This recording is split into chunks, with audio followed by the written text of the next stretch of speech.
আমি এটা না পুরো নিরামিষ চচ্চড়ি করছি, তার জন্য নিয়েছি এই যে রাঙা আলু আর মূলো, ডাঁটা আর বেগুন, আর এর মধ্যে দেব এই যে পাঁচফোড়ন আর শুকনো লঙ্কা। একটু পাঁচফোড়নটা না বেশি লাগবে, আর কাঁচা লঙ্কা।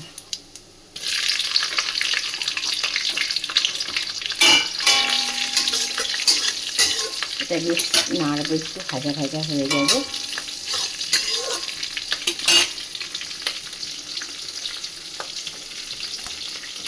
এর মধ্যে রাঙা আলুগুলো আগে দিয়ে দেবো। এই যে রাঙা আলুগুলো দিয়ে একটু নাড়বো।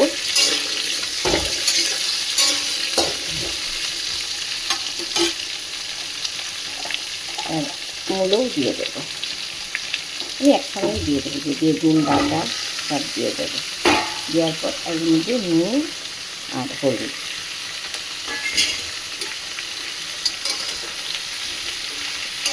এর আর কিছু মশলা দেবো না, এটা এবার ভাজতে দিয়ে দেবো। আমি চাপা দিয়ে দেবো। আমি এবার ঢাকনাটা খুলে এরকম একটু জল বেরিয়েছে, একটু নেড়ে খেলে সামান্য একটু জল দেবো, এটাই হয়ে যাবে। আমি এটাকে চাপা দিয়ে দেবো, এটা চাপা দিয়ে আর একটু আঁচটা কমিয়ে দেবো।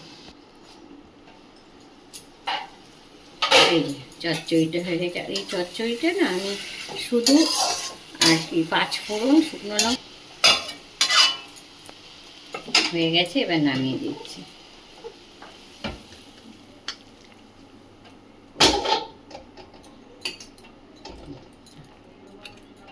এই যে শুকনো লঙ্কা দিয়ে দিচ্ছি, পেঁয়াজ দিয়ে দিলাম,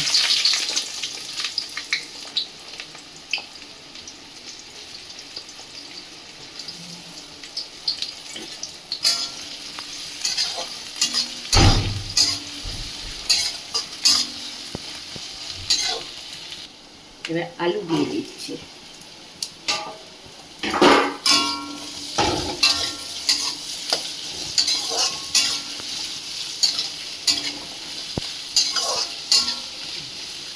একটু নুন দিয়ে দিলাম, একটু হলুদ দিয়ে দিচ্ছি।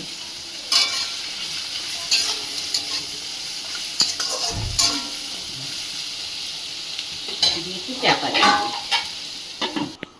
এবার আমি খুলছি, দেখুন এগুলো নরম হয়ে গেছে। আর এর মধ্যে অল্প হলুদ নুনে রসুন বাটা দেব, কাঁচা লঙ্কা বাটা, আদা বাটা, লঙ্কার গুঁড়ো আর নুন আর একটু হলুদ, এগুলো সব আমি একসঙ্গেই দিয়ে দেবো।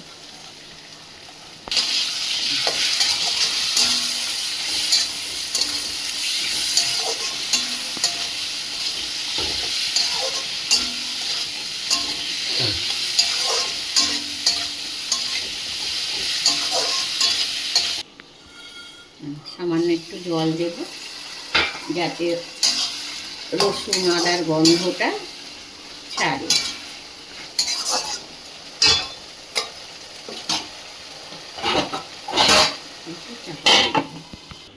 অনেকে আলু উচ্ছে আলাদা সিদ্ধ করে, কিন্তু আমরা ভাতের মধ্যে দিই।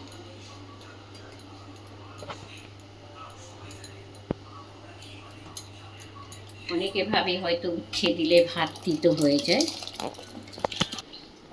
চাপাটা খুলে দিলাম এরকম। আর যার জন্য আমি এতক্ষণ ধরে এটা ভাবছেন কী রান্না করছি, এটাকে যে অনেকে গেরি বলে, গুগলি বলে, এটা না যখন খোলা সময় জানে সিদ্ধ করলে একটু নুন হলুদ দিয়ে সিদ্ধ করলে আপসে সব খুলে যায়। হ্যাঁ, এইটা এর মধ্যে এবার দিয়ে দেবো, দিয়ে বাড়িতে করতে থাকবে। আর এটা তো আমাদের এখানে একটা তরঙ্গ ডাক্তার ছিল, সে বলতো একদম পাতলা ঝোল করে খাবে, আর কি পেটের পক্ষে খুব ভালো, চোখের জ্যোতি বাড়ে। আমাদের তো এরকম কষাই খায় এখানে, তার জন্য আমি এমনভাবে রান্না করছি। আপনারাও খেয়ে দেখবেন কেমন লাগে।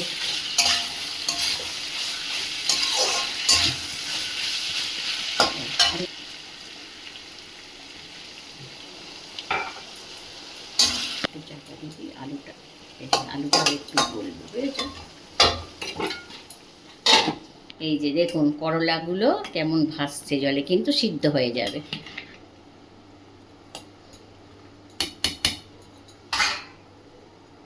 যে এটা এবার ঢাকনাটা খুলে দিয়েছি, দেখি আলুটা, এই আলু গলে গেছে।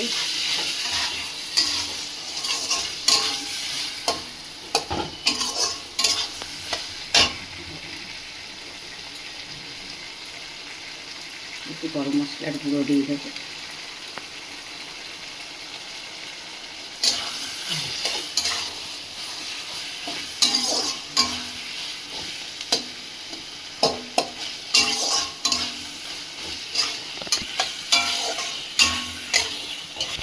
আমি বানালাম, আপনারা এরকমভাবে এই যে গেরি বা গুগলি বলেন খেয়ে দেখবেন, কেমন লাগে আমাকে জানাবেন।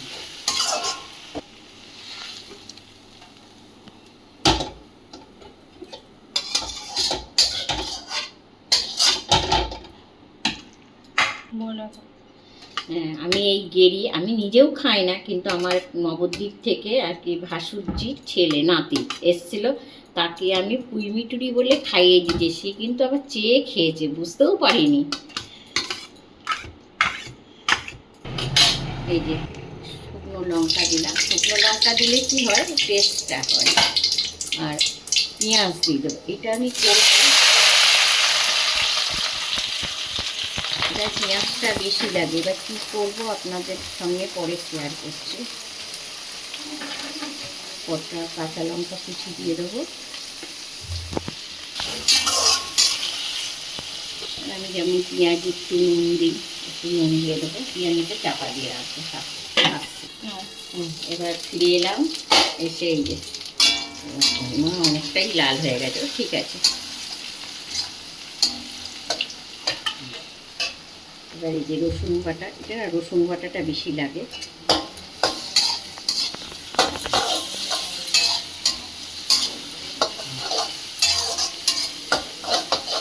কাঁচা লঙ্কা, হলুদ, নুন সব একসঙ্গেই দিয়ে দেবো আমি। একটু টমেটো আমি দিই না, কিন্তু অল্প একটু ছিল তো কাটা, তা ভাবলাম নষ্ট হয়ে যাবে, ওই জন্য দিয়ে দিলাম। আর এটা আমি কী রান্না করছি এবার আপনাদের দেখাই। এবার একসঙ্গে এটার সঙ্গে আমি এই যে লোটে মাছ বলে, অনেকে নেড়ে মাছ বলে, হ্যাঁ। আর এই দেখুন নুন আর হলুদ দিয়ে রেখেছিলাম। আর এই মাছটা যখন হবে একটু ভিনিগারে ভিজিয়ে রাখবে, তাহলে মাছটা স্লুবে আর গন্ধ লাগবে না। যেহেতু সমুদ্রের মাছ একটু গন্ধই লাগে। আর কতটা জল বেরিয়েছে দেখো, নাহলে এটা খুব নাড়তে হয়।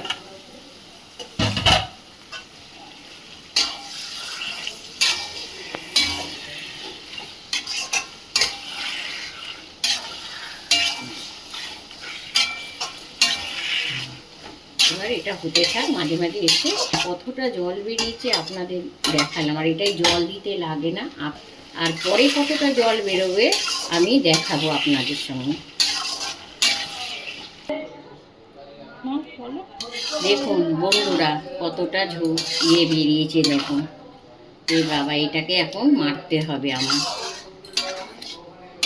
মেরে একদম শুকনো করব। আর যদি আলাদা একটু ভাপিয়ে নিতাম তাহলে এতটা হয়তো জল বেরোতো না। আমি ভেবেছি নুন হলুদ মাখিয়ে রেখেছি, একটু জল তো অনেকটাই বেরিয়েছে, তাহলে এতটা বেরোবে না। এখন দেখছি অনেকটাই বেরিয়েছে জল। থাক, এটা হতে থাক। আর আপনাদেরকে বলছি এরমভাবে করে দেখবেন। অনেকে না এরম ঝোলও খায়, কিন্তু আমরা ঝোল খাই না, একদম শুকনো। আবার শুকনোটা হোক, আপনাদেরকে দেখাবো। এই যে অনেকটা শুকনো হয়ে এসছে, আর একটু শুকনো হবে, দিয়ে ধনেপাতা দিয়ে নামিয়ে দেব। আর এটা খেয়ে দেখবেন আপনারা, গরম ভাতের সঙ্গে খুব ভালো লাগে। আর শাশুড়ি বৌমা চ্যানেল থেকে সবাইকে স্বাগত। আপনারা সব কেমন আছেন? আমরা তো ভালোই আছি। ভালো লাগলে একটা লাইক, কমেন্ট, শেয়ার করে দেবেন।